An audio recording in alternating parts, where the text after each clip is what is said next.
Nkosikazi Nyirenda'a, and I am from Zambia, and I am going to be sharing my testimony with you all. I'm so excited, and I just want to firstly say thank you to Tanil and Mandla for just allowing me to be able to share my testimony with you all. I've heard a lot of the testimonies that have been shared on this channel, and a lot of them have impacted me. So I just want to say thank you to you guys, and just keep up the good work, guys. But yes, so my testimony. So basically, I grew up in a Christian family. So both my parents are Christians.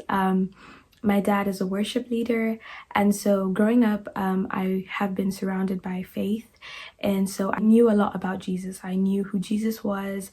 I went to a Christian school, so we used to have like morning devotions and evening prayer time, and so I knew who Jesus was, but I just never had a personal relationship with him. And so growing up, I used to see my dad leading worship, and I just was like, oh, I would love to be doing that one day for God. And so throughout primary school, I was really in love with Jesus. I just loved talking about Jesus. I remember we would have like evening Bible studies, and I would always be excited to go for them, just to hear about God and hear about Jesus, and I was always excited. But when I entered high school, I began to kind of walk away from the faith, and I distanced myself from God. I stopped praying. I stopped going to church. I would do whatever it took to not go to church. And I just didn't want to be around Jesus, but I knew who he was. And my parents had always talked to us about Jesus and how much he loved us and how much, he cared for us. But I just never really wanted that relationship with him. I was like, that's for my parents, that's not for me. And then in 2019, I reached one of my really lowest moments in life. I was so depressed, and I had lost all hope in everything in life. And I had just basically just given up on everything. I remember this one day I had gone home, and I was like, you know what, today's the day I'm just gonna end my life. And I remember I was in the kitchen in our house, and my mom just like bursting through the front door, and she just calls my name, and she's like, Nkasi, come over to my room. And I'm just like, Lord, I didn't tell anybody that I'm here, so like, how does she know? And so I go into her room, and she just starts pouring out God's love, and she just starts saying, God loves you, God values you, God sees you, God cares about you, God loves you, knows your name. And she just started telling me all of this about God and how he loves me and cares for me. And I remember going into my room and just crying my eyes out, and I was like, Lord, I want a relationship with you. Lord, I want to know you.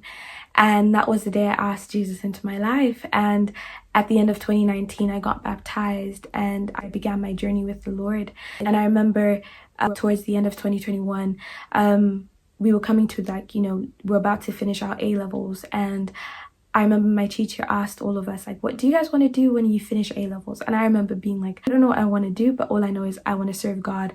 I don't know what it's going to look like, but I want to dedicate some time to serving him. And so she was like, okay. And I didn't think much of it. And then later on that day, she sent an email to my dad about Pais movement. And it's a Christian missionary organization.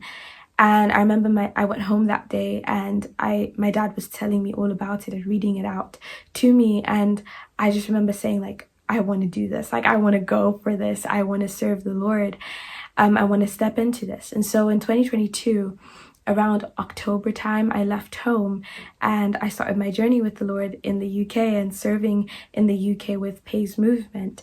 And 2022, I was still facing a lot of challenges in my faith. It was still up and down. And 2023, everything changed for me. I encountered Jesus in a whole new way, and that just changed my whole relationship with him. And that was when he called me into leading worship, and he called me into being a worship leader.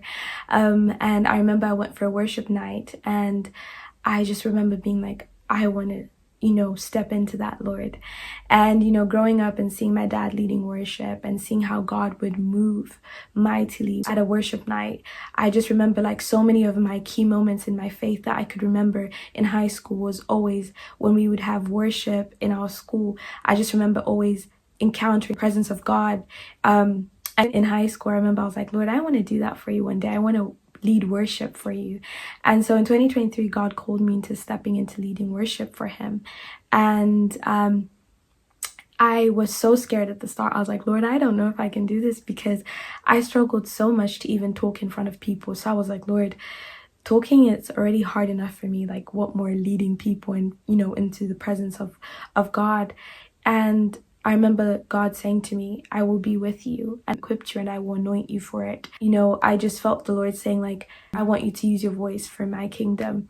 And so I was like, Lord, I want to step into this fully for you. And so that was when I started to, step into worship. And, like, I remember just like one of like the first songs I ever wrote was, a Christian song. And I remember I was like, Lord, like, this is the first song I've ever written that I really love, and it's all about you. And God, I remember him just talking to me about what it means to be a worship leader and what it means to step out into leading worship, and how being a worship leader is an usher. You usher people into the presence of God, and how it's all about him. And I remember, like, I heard Matt Redman's song, Heart of Worship, at a worship night, and I just remember the words speaking to me in a new way. And I'd heard that song so many times, but I remember just hearing, like, the lyrics and just being like, Lord, it's all about you. My whole life should be about you. Everything I do, everything I say should be all about you, Lord. The way I act should be about you, Lord. And I just remember saying, like, that's what worship is. Worship is our whole life. We're all called to worship God through everything we do. Be it if you're leading people in worship, if you're preaching, everything we do, our lives are supposed to be worship to God. I always remember the story of Samuel and how, he was, his mom dedicated him back to God and gave him back to God, and, God used him. And in that same way of, like, whatever God gives us, we give it back to him. And so be it through my worship, be it through my, voice, be it through playing the piano, just giving that back to God and seeing how he takes a life that is fully surrendered to him and how he can transform us.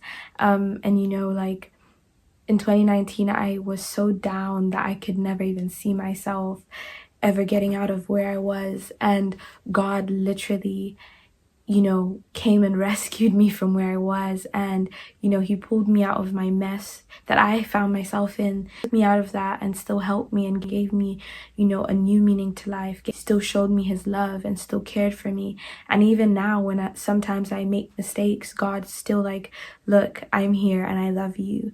Honestly, like, if there's anything I would love you guys to just, get from this testimony is that, step out and let God, see how God uses your life, and, surrender your life and surrender everything you have to him.